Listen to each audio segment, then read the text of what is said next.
आज बात होगी प्रधानमंत्री के दौरे को लेकर, क्योंकि आज पश्चिम बंगाल के अलीपुर द्वार से प्रधानमंत्री नरेंद्र मोदी ने पाकिस्तान को एक कड़ा संदेश दिया। पीएम मोदी ने कहा कि 22 अप्रैल को पहलगाम में आतंकवादियों ने हमारी बहनों का सिंदूर मिटाने का दुस्साहस किया, लेकिन हमारी सेना ने उनको सिंदूर की शक्ति का एहसास करा दिया। हमने आतंक के उन ठिकानों को तबाह कर दिया जिसका पाकिस्तान ने कल्पना तक नहीं की होगी। पहलगाम हमले के बाद अब भारत ने दुनिया को बता दिया है कि अगर अब भारत पर आतंकी हमला हुआ तो दुश्मन को उसकी बड़ी कीमत चुकानी पड़ेगी। पीएम मोदी ने कहा कि पाकिस्तान के पास दुनिया को देने के लिए कुछ भी सकारात्मक नहीं है, केवल आतंक का लंबा इतिहास है। 1947 के बंटवारे से लेकर आज तक, चाहे भारत हो या बांग्लादेश या पाकिस्तान, सिर्फ आतंक को ही पाकिस्तान ने बढ़ावा दिया है।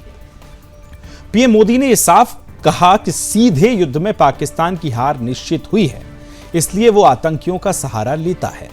पीएम ने यह भी दोहराया कि भारत ने आतंकवाद के खिलाफ अपनी स्ट्रेटेजी और प्रक्रिया को पूरी तरह से नया रूप दे दिया है। राजनाथ सिंह ने भी इस कड़े रुख को दोहराते हुए पाकिस्तान को आड़े हाथों लेते हुए कहा कि पाकिस्तान के साथ बातचीत का दायरा केवल आतंकवाद और पीओके तक सीमित होगा। भारत अब ना तो चुप रहेगा और ना ही पीछे हटेगा। वो दिन अब दूर नहीं जब पीओके खुद भारत में होगा। अब सवाल यह कि क्या पाकिस्तान को अपनी हरकतें सजा जो है आखिरकार अब उसकी हरकतों की मिलने जा रही है। भारत की नई स्ट्रेटेजी क्या पीओके की दिशा में निर्णायक कदम होगी? इस मुद्दे पर गहराई से विश्लेषण के लिए चर्चा करेंगे, आपको विस्तार से खबर बताएंगे, लेकिन उससे पहले सुनिए पीएम मोदी और राजनाथ सिंह की पाकिस्तान को ये दो टोक। आतंक को पालने वाले पाकिस्तान के पास दुनिया को देने के लिए कुछ भी पॉजिटिव नहीं है। जब से वो अस्तित्व में आए हैं तब से ही उसने सिर्फ आतंक को पाला है। 1947 में बंटवारे के बाद से ही उसने भारत पर आतंकी हमला किया। साथियों, आज जब सिंदूर खेला की इस धरती पर आया हूं तो आतंकवाद को लेकर भारत के नए संकल्प की चर्चा स्वाभाविक है। 22 अप्रैल को पहलगाम में, जम्मू कश्मीर में आतंकियों ने जो बर्बरता की, उसके बाद पश्चिम बंगाल में भी बहुत गुस्सा था। आपके भीतर जो आक्रोश था, आपका जो गुस्सा था, उसको मैं भली भांति समझता था। आतंक और नरसंहार ये पाकिस्तानी सेना की सबसे बड़ी एक्सपर्टाइज है। जब सीधा युद्ध लड़ा जाता है तो उसकी हार तय होती है, उसका पराजय निश्चित होता है, उसको मुंह की खानी पड़ती है। यही कारण है कि पाकिस्तान की सेना आतंकियों का सहारा लेती है। लेकिन पहलगाम हमले के बाद अब भारत ने दुनिया को बता दिया है, भारत अब आतंकी हमला हुआ, भारत पर आतंकी हमला हुआ तो दुश्मन को उसकी बड़ी कीमत चुकानी पड़ेगी। तो आतंकवाद का कारोबार चलाना कास्ट इफेक्टिव नहीं है, बल्कि उसकी एक भारी कीमत अदा करनी पड़ सकती है। इसका अंदाजा, इसका अनुमान आज पाकिस्तान को हो चुका है। हमने आतंकवाद के खिलाफ भारत की स्ट्रेटजी और रिस्पांस दोनों को रीडिजाइन और रीडिफाइन किया है। हमने पाकिस्तान के साथ अपने एंगेजमेंट और स्कोप ऑफ डायलॉग को रिकैलिब्रेट किया है। अब जब भी बात होगी केवल आतंकवाद पर बात होगी, पीओके पर बात होगी और किसी दूसरे मुद्दे पर पाकिस्तान के साथ बात नहीं होगी। भारत हमेशा ही दिलों को जोड़ने की बात करता है और हमें विश्वास है कि प्रेम, एकता और सत्य के मार्ग पर चलकर वह दिन दूर नहीं जब हमारा ही अंग पीओके स्वयं लौटकर कहेगा, मैं भारत हूं, भारत ही हूं, मैं वापस आऊंगा। और वापस आया हूं, मैं भारत ही हूं, मैं वापस आया हूं, यह पीओके कहेगा, ऐसा मेरा पक्का विश्वास है। मैं भारत ही हूं और मैं वापस आ रहा हूं, ये अब सिर्फ एक बात नहीं है बल्कि ये कड़ा संदेश है पाकिस्तान के लिए। इसी पर करेंगे चर्चा। अनिल गर्ग साहब जुड़ गए हमारे साथ, राजनीतिक विश्लेषक हैं। बहुत बहुत स्वागत है अनिल जी आपका। पहला सवाल यही कि आज प्रधानमंत्री ने बंगाल से जो कड़ा संदेश दिया पाकिस्तान को और उसके बाद रक्षा मंत्री ने भी साफ कहा दो टूक अंदाज में कि अब बात होगी तो सिर्फ पीओके पे होगी। कितना दृढ़ निश्चय सरकार का इसमें दिखाई देता है, कितना ये मैसेज है पाकिस्तान के लिए कि अब सिर्फ बात होगी तो पाकिस्तान से पीओके पर होगी?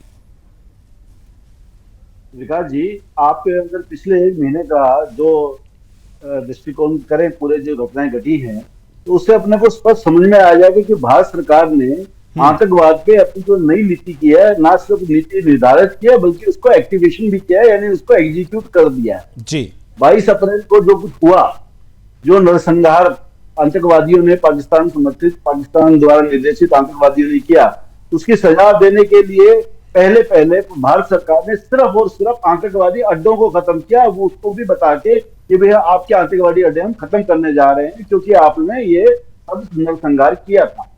उसके बाद जो पाकिस्तान ने कुछ और हिमाकत करने की कोशिश की तो फिर भी उसके एयर बेस को खत्म किया ताकि वहां के जो हवाई जहाज है उनके वो भारत पे हमला करने लायक ना बचे। तब भी भारत ने नरसंहार नहीं किया, भारत ने किसी पब्लिक को चोट नहीं पहुंचाई, किसी को हताहत नहीं किया। चाहता तो पाकिस्तान को भारत को उसी समय पूरे तौर पे खत्म कर सकता था, लेकिन भारत ने उतना ही जवाब दिया जितनी हिमाकत पाकिस्तान ने की। एक बात। दूसरी बात, क्योंकि भारत कभी युद्ध नहीं चाहता, भारत हमेशा ही कहता है कि ये युद्ध का समय नहीं, शांति का समय है, लेकिन कोई हिमाकत करेगा तो उसका जवाब देना जरूरी भी है और देगा भी। लेकिन दूसरी बात, जो अभी जो बदलाव आया है, पहले क्या होता था कि आप बातचीत करते थे कि आतंकवाद पे बात करेंगे या उस पर कुछ बात करेंगे, तो बात करते हुए तो बाद में वो कश्मीर का मुद्दा ले आते थे, दूसरे अन्य मुद्दे ले आते थे। अब बड़ी स्पष्ट कर दिए, हमारे पास बातचीत के दो ही विषय बचे हैं, एक जो आपका द्वारा समर्थित आतंकवाद है उसको बंद करें, और दूसरा जो हमारे हिस्से के कश्मीर पे आपने नाजायज कब्जा किया हुआ है उससे अपनी सेना को हटाएं और उसको हमें वापस लौटाएं। अनिल साहब, यही परिणाम नजर आता है कि आज तीसरी बार शहबाज शरीफ ही कहते नजर आए कि हम भारत के साथ वार्तालाप करने के लिए तैयार हैं, हम उनके साथ बातचीत करने के लिए तैयार हैं। ये हमने स्ट्रेटेजिकल स्ट्राइक करके कमर तोड़ दी है पाकिस्तान की। विकास जी, इससे आगे है, आपने सिंधु जल समझौता जो 1960 में किया था, जिसको पाकिस्तान की लाइफ लाइन माना जाता है, आपने उसको निरस्त कर दिया, आपने उसको सस्पेंड कर दिया, आपने उसको रोक दिया। आप समझिए ना, भारत ने जो कदम उठाए हैं, भारत ने अपना ट्रेड खत्म कर दिया पाकिस्तान के साथ, भारत ने अपनी जो डिप्लोमेसी थी उसके अंदर भी बहुत स्टिकनेस ले आए, कुछ अपने डिप्लोमेट बुला लिए, इनके डिप्लोमेट वापस भेज दिए, और बहुत ही औपचारिक रूप से अभी डिप्लोमेसी हमारी बची है आपस की। यानी भारत ने स्पष्ट संदेश दिया है कि अभी तक हम आपको एक और बात बताऊं विकास जी, पिछले 60 सालों में तो हमने पाकिस्तान को मोस्ट फेवर्ड नेशन का दर्जा दिया हुआ था, आपको अगर याद हो तो जी। ये मोदी सरकार ने आगे हटाया मोस्ट फेवर्ड नेशन का। मोस्ट फेवर्ड नेशन मतलब इतना कुछ पाकिस्तान ने भारत पे पीठ के पीछे छुरा घुमाया, आघात किया, उसके बावजूद भी पाकिस्तान भारत के लिए मोस्ट फेवर्ड नेशन था, यानी सबसे प्यारा देश था। क्यों था भाई? तो ये जो नीति थी ना भारत की कि नहीं पाकिस्तान जो मर्जी करता रहे, कोई बात नहीं, पलता है, हमारे दम पे चलता है, चल जाएगा, हो जाएगा, समझ जाएगा, इस नीति में बड़ा बदलाव आज भारत सरकार ने कर दिया है कि ये कुत्ते की पूंछ है, सुधरने वाली नहीं, पुरानी बात है, लातों के भूत बातों से नहीं मानते। तो भारत ने दोनों चीज करके दिखा दी है। अगर आप गलती करोगे तो उसका भुगतान आपको करना पड़ेगा, उसका परिणाम आपको भुगतना पड़ेगा, निश्चित तौर पर सर। लेकिन एक सवाल मेरा यह भी है कि पाकिस्तान जो अब बात करने की बात कर रहा है, समझौते की बात कर रहा है, शांति की बात कर रहा है, फिर इसका गुजारा कैसे होगा सर? वो देश जिसकी बुनियाद आतंकवाद है, वो देश जिसकी अशांति ही सर्वप्रिय उसको है। अब ऐसा देश अशांति के साथ जिएगा कैसे? फिर ये कैसे आगे चल पाएगा? जी अभी भी उसकी नींद पूरी टूटी नहीं है। उसको ऐसा लगता है पाकिस्तान हुक्मरानों को, जैसे डीजीएमओ ने, पाकिस्तान के डीजीएमओ ने भारत के डीजीएमओ से बात की कि भैया सीज फायर कर लो, हम समझ गए आप ताकतवर हैं, हम नहीं गलती करेंगे। और भारत के डीजीएमओ ने मान लिया कि हाँ चलो अगर आप गलती नहीं करेंगे तो हम आपको छोड़ देते हैं, हम आक्रमण नहीं करेंगे आपके ऊपर। उनको लगता है, अभी पाकिस्तान सरकार को लगता है शायद ऐसे ही हम रिक्वेस्ट करेंगे भारत सरकार से और भारत सरकार को मना लेंगे जैसे तैसे कि जब कुछ सब कुछ पहले जैसा कर दो, सिंधु जो जल समझौता उसको एग्जीक्यूट कर दो और बाकी सारी चीजें भी वैसे ही कर दो जो 22 अप्रैल से पहले थी। लेकिन वो इस बात को नहीं समझ रहे कि भारत सरकार ने अपनी पाकिस्तान के प्रति सोच बदल ली है। अब इतनी आसानी से काम निकलने वाला नहीं है। और पाकिस्तान का 75%, चाहे वो ट्रेड हो, चाहे वो पानी हो, चाहे वो टेक्नोलॉजी हो, चाहे टूरिज्म हो, किसी भी चीज को आप देखें वो भारत में डिपेंड है।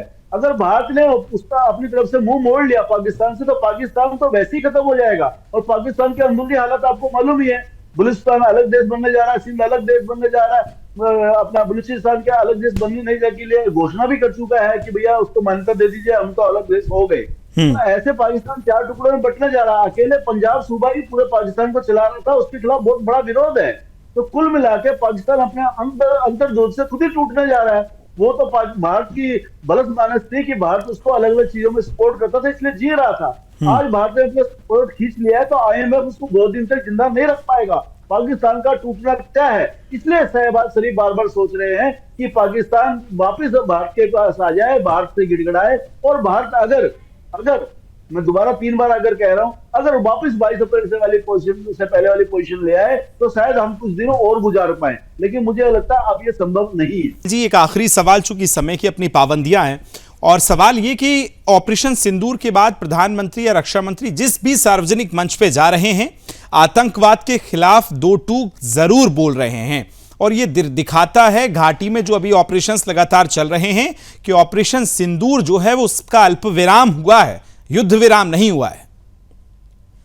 नहीं, वो अल्प विराम इसलिए है विकास जी क्योंकि अभी भी मैं आपको 10 सेकंड में कहानी सुनाता हूँ। महाभारत का किस्सा है। द्रौपदी जब भगवान श्री कृष्ण संधि के लिए कौरव की सभा में जा रहे थे तो द्रौपदी ने कहा कि माधव क्या मेरी ये कसम अधूरी रह जाएगी, मेरे बाल ये क्या खुले रह जाएंगे, आप तो संधि करने जा रहे हैं तो इसका मतलब युद्ध नहीं होगा। तो द्रौपदी को श्री कृष्ण भगवान जी ने कहा कि अरे तुम मेरे पे यकीन करो ना करो लेकिन दुर्योधन पे यकीन करो, जब तक दुर्योधन सभा में मौजूद है तो ये युद्ध होके रहेगा। तो बार बार कई बार भारत सरकार पर सवाल उठते आप पीओके वापस क्यों नहीं लेते, यही मौका था, क्यों अपने बात को आगे नहीं बढ़ाई। तो मैं सब आपके माध्यम से सबको कहना चाहता हूँ पाकिस्तान कुत्ते की टेढ़ी पूंछ है, वो सीधे होने वाले नहीं। इसलिए ऑपरेशन सिंदूर को अभी सिर्फ अल्प विराम दिया गया, उसको खत्म नहीं किया गया। जैसे ही पाकिस्तान की तरफ से कोई हिमाकत हुई तो उसका भरपूर जवाब सिर्फ दिया जाएगा, बल्कि पाकिस्तान फिर वो सोचने पे मजबूर हो जाएगी ऐसी गलती हमने क्यों की। और जहां तक पीओके का सवाल है, वो आज भी तो कल भारत के साथ आना ही है, वो भारत का हिस्सा था, है और रहेगा। जी निश्चित तौर पर आपने बिल्कुल सही कहा। और सर एक आखिरी मेरा सवाल कि पाकिस्तान और पाकिस्तान के जो जासूस भारत में पकड़ा रहे हैं, जो देश की गद्दारी देश के साथ कर रहे हैं, ऐसे लोगों के लिए एक आखिरी मैसेज अनिल जी का। देखिए, अगर भारत की तरफ से कोई गद्दारी कर रहा है, अपने देश से, अपनी भारत माँ से, अपने पालने वाली माँ से कोई गद्दारी कर रहा है, इससे बड़ा अपराध मैं किसी को भी नहीं मानता। मुझे लगता है कि भारत सरकार को निश्चित रूप से बड़ी गंभीरता से और गहरी छानबीन करनी चाहिए। और अगर जरा सा भी कोई शक हो किसी पे भी, उसको क्रॉस चेक जरूर करना चाहिए। और अगर जरा सा भी सबूत पाया जाता है तो उसको जेल के बिल्कुल निश्चित तौर पर कड़ी से कड़ी सजा देनी चाहिए। अनिल जी बहुत बहुत धन्यवाद आपका।